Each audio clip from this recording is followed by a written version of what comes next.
Memiliki tetangga merupakan hal yang tidak dapat dihindari ya dalam kehidupan sehari-hari.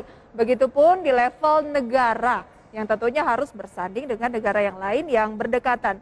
Namun ternyata tidak sedikit negara yang justru dikepung musuh akibat tidak bisa rukun dengan tetangganya sendiri. Nah, lantas negara mana saja nih yang masuk dalam kategori tersebut?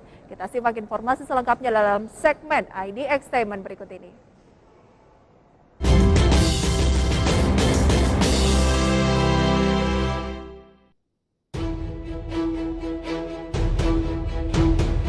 Semua kembali dalam ID Extainment, program yang memberikan informasi ringan seputar ekonomi untuk Anda.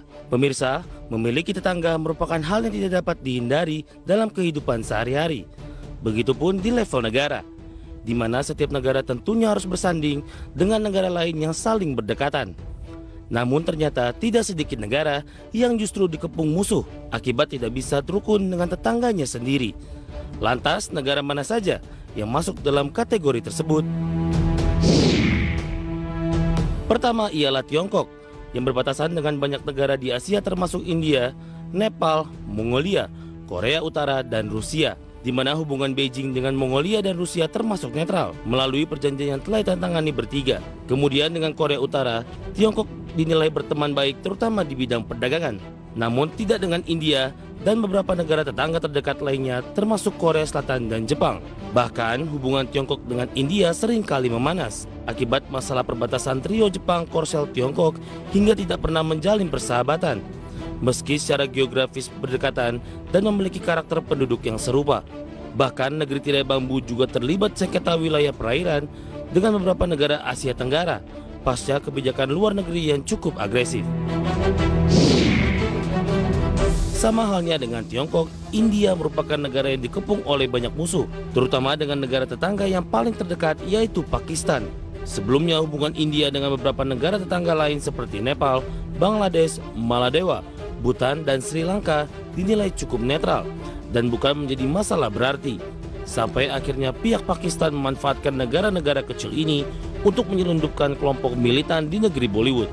Selain itu, pemerintah India telah melakukan sejumlah cara untuk memupuk hubungan baik dengan negara-negara tetangganya melalui SAARC yang merupakan organisasi regional untuk negara-negara Asia Selatan. Namun SAARC dianggap tidak efektif dan justru membuat hubungan India dengan Nepal menjadi memanas akibat masalah perbatasan.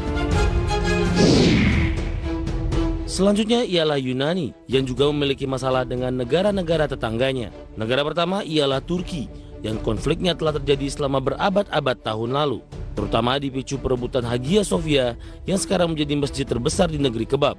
Bahkan konflik berlanjut hingga kini dikarenakan masalah perebutan daerah eksplorasi energi dan imigran, di mana Yunani termasuk negara yang tidak mendukung keberadaan pengungsi asal Timur Tengah di dekat perbatasannya. Tidak hanya itu, hubungan Yunani dengan Macedonia juga tidak kalah pelik, di mana hingga kini Yunani tidak mengakui status Macedonia sebagai negara berdaulat dan hanya menjadi bagian dari lokasi bersejarah mereka. Adapun Albania juga dianggap Yunani sebagai negara tetangga yang menjadi salah satu sumber masalah dalam beberapa tahun terakhir. Kemudian ada Arab Saudi yang menjadi salah satu negara yang paling bermasalah dengan tetangganya. Dilansir oleh Al Jazeera, Arab Saudi tengah berusaha membentuk relasi kuasa yang tidak seimbang antara dirinya dengan sejumlah negara tetangga, di mana pihak setempat menempatkan diri sebagai sosok yang lebih superior dan lebih bijak. Namun skenario tersebut menjadi berantakan saat beberapa negara di Teluk Persia berselisih paham terkait perbatasan. Sementara itu, solusi Arab Saudi terhadap masalah tersebut ialah dengan membaginya sesuai dengan klan pertama yang menempati wilayah, namun bukannya mereda. Solusi ini justru menimbulkan masalah yang lebih besar. Ditambah lagi isu perbatasan yang sangat sensitif mengingat tiap jengkal wilayah yang disengketakan mengandung sumber energi yang berharga, sehingga membuat hubungan Arab Saudi dengan negara-negara Teluk Persia seperti Kuwait, Bahrain, Uni Emirat Arab, dan Oman menjadi memanas. Terakhir ialah Iran yang merupakan satu-satunya negara Syiah terbesar di Timur Tengah sehingga membuat posisi negara tersebut tidak pernah aman, di mana pihak Teheran sempat terlibat perang sengit dengan negara tetangganya Irak, serta menjadi satu-satunya negara Teluk Persia yang tidak menjalin hubungan baik dengan Amerika Serikat. Adapun dalam beberapa waktu terakhir, hubungan Iran dengan Pakistan juga memburuk pasca pihak Pakistan memihak negara-negara Arab lain akibat ketergantungan secara unsur ekonomi, sehingga tidak dapat mengandalkan hubungan baik dengan negara-negara tetangga tersebut. Meski demikian, pemerintah Iran saat ini tengah berusaha membangun kerjasama dengan Turki dan Tiongkok. Nah pemirsa, demikian IDX Statement kali ini. Semoga apa yang kami sajikan dapat menginspirasi Anda. Sampai jumpa di episode selanjutnya.